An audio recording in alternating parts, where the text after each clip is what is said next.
So let's start off and let's just go down the row. And Paul, I think we'll start with you. The first question is, what is one significant change you envision in transportation in the next 2 decades that will be especially important in Greater Des Moines?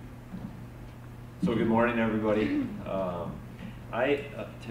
There's a lot of change in transportation. I don't know if there's going to be, you're going to point to one significant thing. The biggest thing that I would say, everybody likes to talk about fully automated vehicles, autonomous vehicles, is really, I call it a transportation event horizon, where we're at a single point of no return, where there's significant changes happening, where it will leave no one behind. And the reason I say that is the change is information and data, right?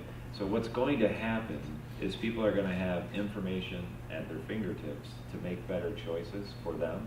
And as I say, every day, all businesses make a transportation decision. Most of the times it's fairly unconscious, right? I know I'm going from point A to point B and I'm going to drive my way there.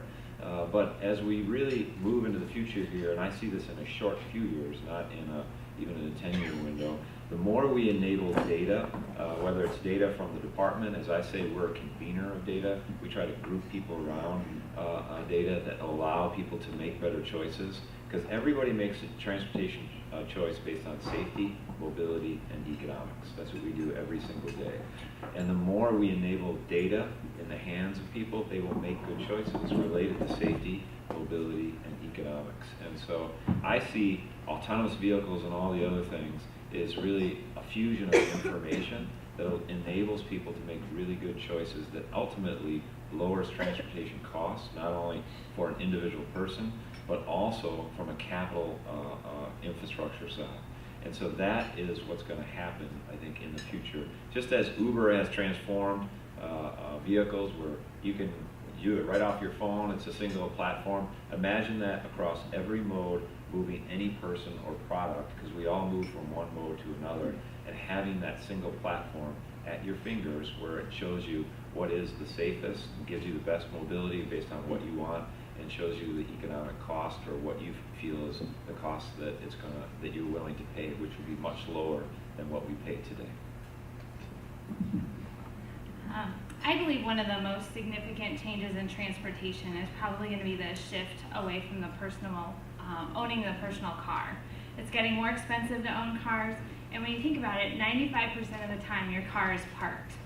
And you think about that, and with the addition of automated vehicles, the increasing popularity of Uber and Lyft, car sharing opportunities, bike sharing opportunities, as well as public transit, people have more options than they've ever had before, and thus really less need to own multiple cars in a house or even a car. And so as we think about these changes in consumer behavior and spending, we really need to think about the transportation policy and priorities that we have as we look to the future. I was recently talking with Eric Kroll from Unity Point, and he shared a thought with me, and he goes, what if Kodak had been in the business of images rather than steadfast in the business of film? DART has a similar choice as we look to our future. Do we stay focused just on buses, or do we start to think about public mobility? And so later today we'll be unveiling our draft plan for the DART Forward update, and as part of that we'll really start to entice a conversation within the community about public transportation and mobility, what that future for us entails, and then what is the level of investment that we want to have as it relates to public transportation and mobility. Another way to think of what will really impact us very quickly is that I think that transportation will become a lot more user-centric. So whereas we've been organizations or companies providing transportation choices to users, I see that change coming faster, and it's already happening now. We just don't notice it because it's going at a pace that seems progressive. But having all organizations, whether government, quasi-government, private, really focus on the user. I mean, Paul mentioned Uber, but also, JetBlue is saying, well, why would we have people check in to an airline when they haven't canceled their flight, we're just going to automatically check them in 24 hours ahead of time and we'll give them their seat based on their preferences. And they're moving even toward really understanding both maintenance and weather issues, and then sending people real-time information so they make choices about, do I want to wait a day, or do I want to wait a couple hours, or what are my options? And so I think the user centricity also pushes data. It pushes it to another level. People want data timely, accurate and timely data. So it's not just data, but it needs to be up to the minute data so I can make my decision and not make a mistake.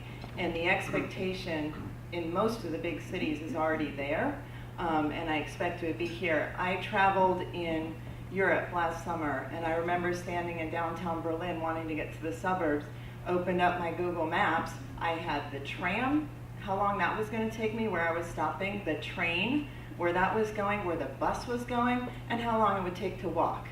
And then I could also pull up a cab if I wanted as well.